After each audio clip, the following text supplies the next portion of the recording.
Hello, everyone. I'm Matt Williamson at Williamson NFL. How's it going? As you can probably tell, I am back in my dorm room. This will be the last podcast I record from the dorm, so audio should be better going forward. One more night here and one more practice because they just finished their Monday practice, which was an extensive one. It was long, but it was not padded, and there's not a ton to take away from it. Slay left the practice early. I don't think there's a lot of concern there. So I don't have a lot of Steelers specific stuff for you just from that practice, but we hit that hard the last two podcasts. Mike Sando's quarterback tiers came out though today, and he's a friend of mine. We worked at ESPN together for 10 years. I see him at owners meetings, combines, etc. Really good dude. And his process is there's 50 NFL people that he polls every year. And they're not like ball boys and assistant tight end coaches. These are high up ranking people that he gives them a list of quarterbacks, and they either put a 1, 2, 3, 4, or 5 next to those names. And if they want to put some verbiage back, he accumulates that as well. So a tier 1 guy, a tier 2 guy, there's only 5 tiers to pick from. And I wanted to go through the top guys and what I thought of it. I don't want to spend a ton of time on, the non-Steelers or not top of the list guys. But I also wanted to see where Rodgers lands. I wanted to see where Wilson and Fields are at. And I just wanted to go through this with you because I think it's really, really interesting. So a tier 1 quarterback is defined as a tier 1 quarterback can carry his team each week. The team wins because of him. He expertly handles pure passing situation. He has no real holes in his game. Pat Mahomes is still number 1. Now, they do say in here that the field is starting to close in on Mahomes more than it has in previous years. And pretty crazy that if he has been a tier 1 guy now, he's been number 1 now for 3 years in a row. And if he gets it again next year, he will tie Aaron Rodgers, who was the first overall quarterback in these rankings 4 years in a row. That's the record, but Mahomes is 1 year away. So I still have no problem with that, but I do think these next 3 that I also classify as superheroes, Avengers, are nipping on his heels. And 2 of them, as you can imagine, are in the AFC North. They have Joe Burrow at number 2. Now, I'm really splitting hairs because I think these top 4 are ridiculously good. But I would have Mahomes 1, Burrow 4, and picking between Allen and Jackson for me at 2 and 3 is flat out a coin flip. But they have Burrow 2. They have Allen 3. And I do think he has less around him than all the other guys in this of those top 4. And they have Lamar 4, which is a little harsh, but hey, any one of these top 4 to me is unbelievably good and maybe historically good. It shocks me a little that tier 1 doesn't end at that point. But Matthew Stafford comes in as the final player in tier 1 at number 5, which I understand. He's had a remarkable career. He's going to the Hall of Fame. He's got a ring. But I do think he's different than those other 4 at this stage of his career. Doesn't offer much with his legs. His numbers when under pressure started to dip, as is often the case with quarterbacks his age. We saw that with Rodgers, to be honest. We've seen that with Ben, all those dudes. So I would not have him in tier 1, but I'm not going to fight you too hard that he's number 5. That's really where the conversation starts. You can put the top 4 in any order, then I wouldn't fight you too much.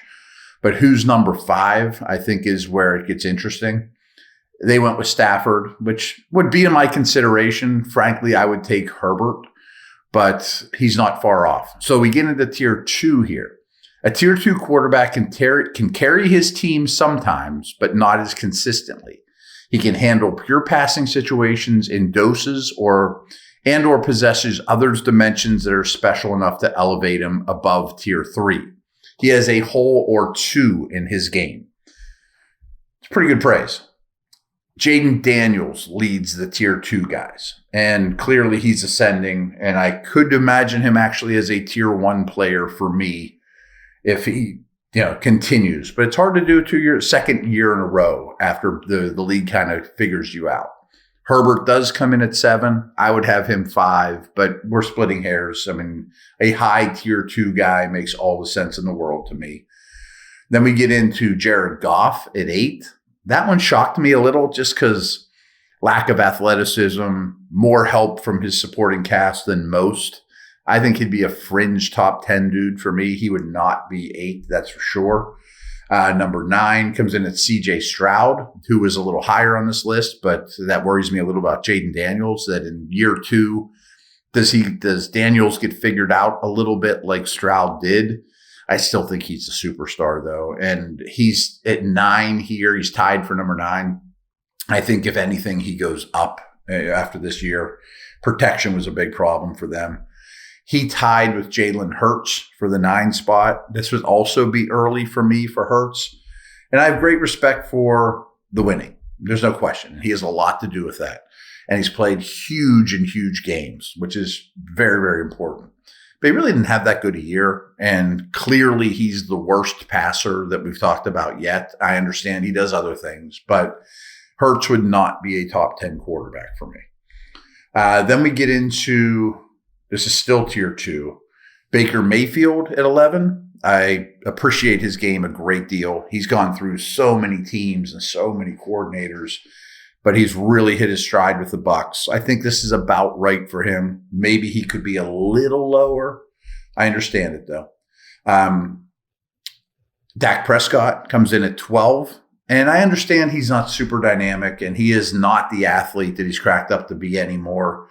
But I would have Prescott definitely in my top 10, probably like 9-ish, ahead of Mayfield, ahead of Goff, probably ahead of Hurts. Really good from the neck up. And people don't remember this, but not this past year, but in 2023, he was second in MVP voting. I mean, was one of the very best in the league, and he was hurt all last year. So I don't know how you crush him for that. Jordan Love at 13. I am a big believer, played hurt a lot last year. He would be my vote in this neighborhood of who would I bet could get to like 7 or 8 at this time next year. I think Love will be in that neighborhood for sure. A lot to work with there. Brock Purdy comes in at 14. He's starting to win me over. I mean, he had so many injuries last year. He is not just a product of Shanahan, and he's gotten a lot better since early in his career. He's a much better playmaker than give him credit for. He is not a robot at all. So he's the end of tier 2.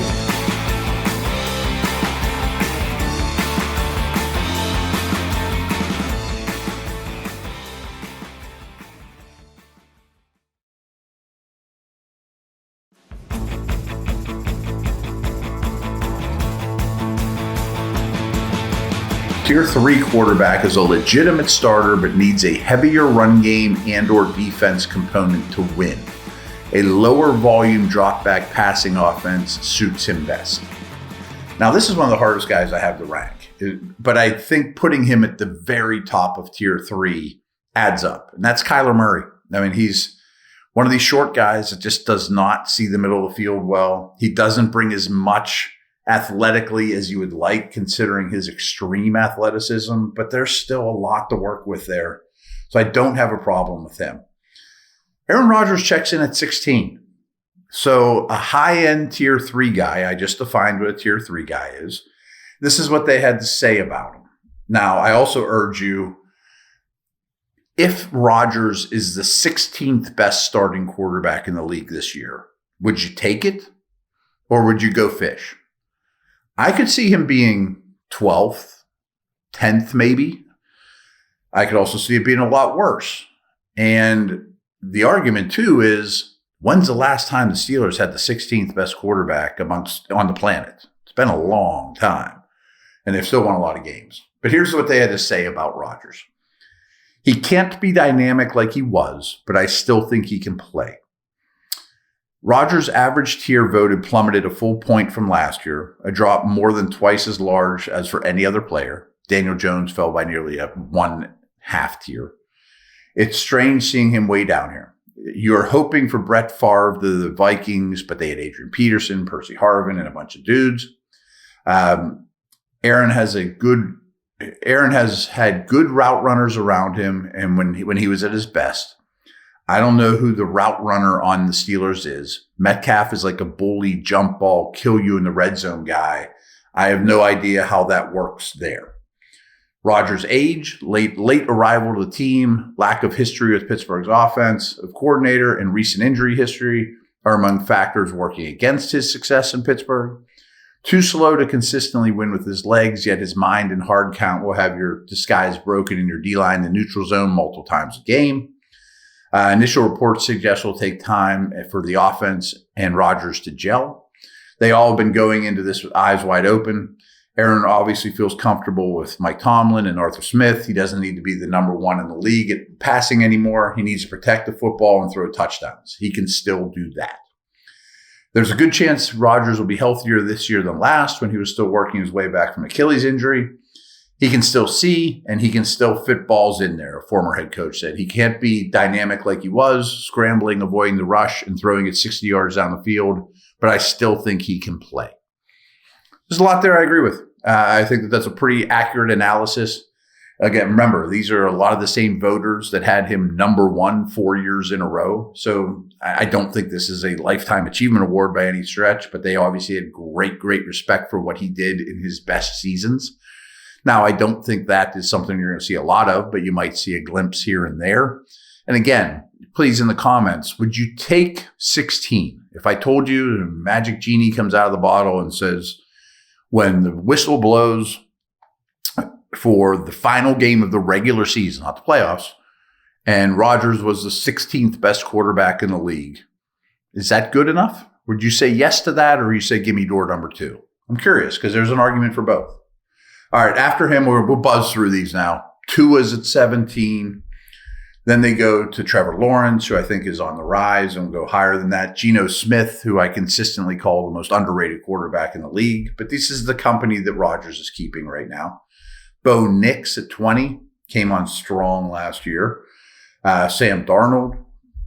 Then we got Drake May, one of my favorites, going to be a stud in my opinion. He's at 22. Caleb Williams at 23. Obviously, these guys are a lot different than Rodgers, considering age, experience, etc. Bryce Young at 24. And Kirk Cousins at 25. I think he could have been a fallback plan if the Rodgers things wouldn't have worked out. Obviously, that's not what happened. And then I want to wrap it up with a couple former Steelers. Tier 4 quarterback could be an unproven player, not enough information for voters, so to speak, or a veteran who ideally would not start all 17 games. Tier 4's a little rough. And I think that's a perfect spot for Russell Wilson, who is the top guy in Tier 4 and the 26th quarterback overall in this ranking. Strangely enough, Justin Fields comes in at 27. Okay. So I agree that these guys are Tier 4 guys. There's a chance Fields steps up. Don't get me wrong. And, scrolling down here, there's one other former Steeler that they did rank, and it's not particularly pretty for him. And that is Kenny Pickett comes in at the top of Tier 5. What is classified as a Tier 5 quarterback is best suited as a backup. They have Pickett as the 34th overall quarterback. You guys have any qualms with that? Is that too high for Rodgers? Is it too low? He's obviously a difficult guy to rank right this minute because of his age, the way the last 2 years have gone. Comparing him to Drake May is really, really difficult. That's apples to oranges. But I do think this is an accurate and fair assessment of Rodgers, as well as Fields and Wilson, who the league seems to agree is a downgrade from what the Steelers upgraded by moving on from those guys. And I agree as well, especially after watching Rodgers in person. And that's what I got. So this week, as I mentioned, Tuesday is my last practice here, and I'm going to be driving home. So I probably will not record anything on Tuesday. So you won't have anything Wednesday, but Wednesday I will. I'm not sure if I will be at the joint practice or not yet on Thursday. I'm hoping to be. If so, I should get a lot of information there. But we got a Bucks game right around the corner on Saturday, and we also have mailbag possibilities. You guys are always asking me questions on Twitter. I can accumulate quite a bit of those. And that's what I got. All right. Take care. Over and out.